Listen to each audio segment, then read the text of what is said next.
Colette Madilo performance at their KCC Mall show in Marvel. Parang manika daw sa personal si Colette, guys. Napakaganda.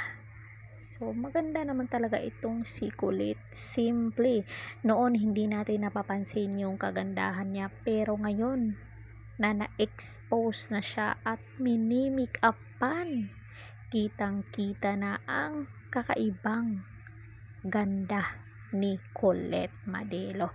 So magbasa tayo ng mga komento ng mga netizen dito. Habang pinapanood ko, tumatayo ang balahibo ko. We are so proud of you, Colette. Padayon sa paglambo, Colette. Grabe ka, Colette. Masyado mong ginalingan. How? Pakong concert yan. Wael.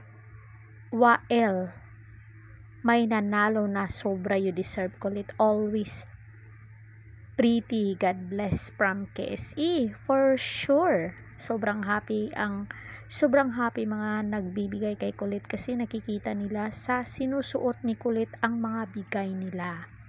Napaka-humble ni Colette, talagang nag-effort pa bumaba ng stage para lang mapuntahan yung mga sumusuporta sa kanya. Ito talaga ang malayo ang mararating pag minahal mo ang mga taong sumusuporta sa iyo. Talagang hindi sayang ang effort at pagod ng supporters mo.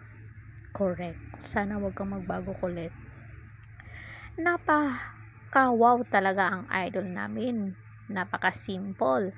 Ang galawan. Colette, I love you. Stay humble. Di ka man maging big winner, pero sa puso ng mga tao, ikaw ang number 1, ang taong gustong akapin ko. Munti ka na doon. Mahila, daming nagmamahal sa'yo, Colette.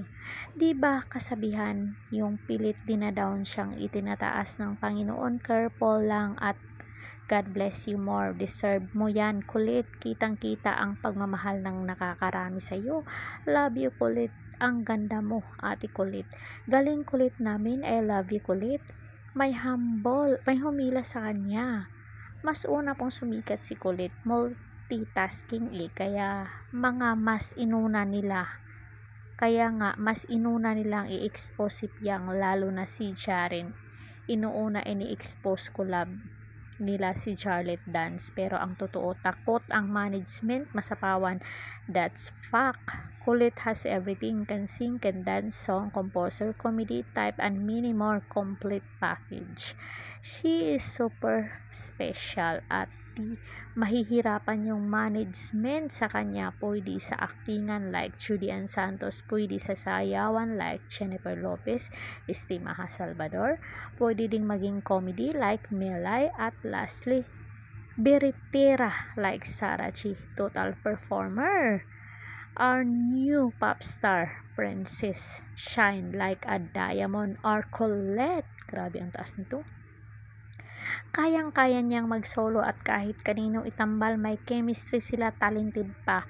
Sana bigyan pa siya ng magandang exposure. We'll love you, Colette.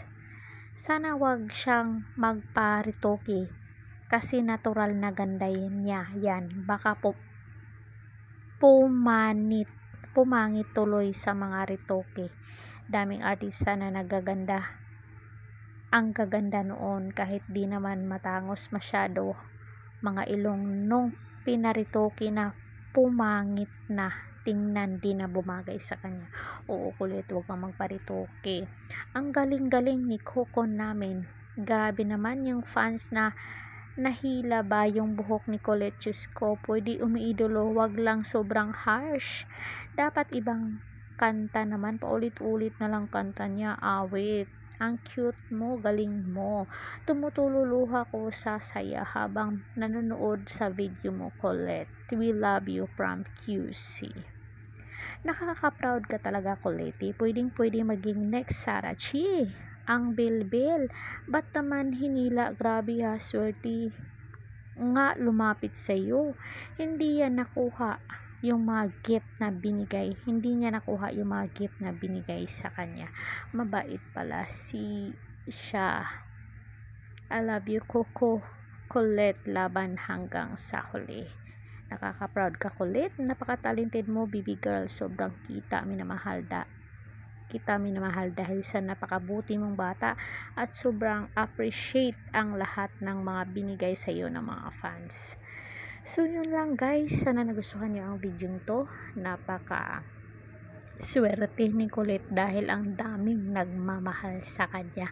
Huwag kang magbago Kulit, stay humble at matutong lumingon sa pinanggalingan.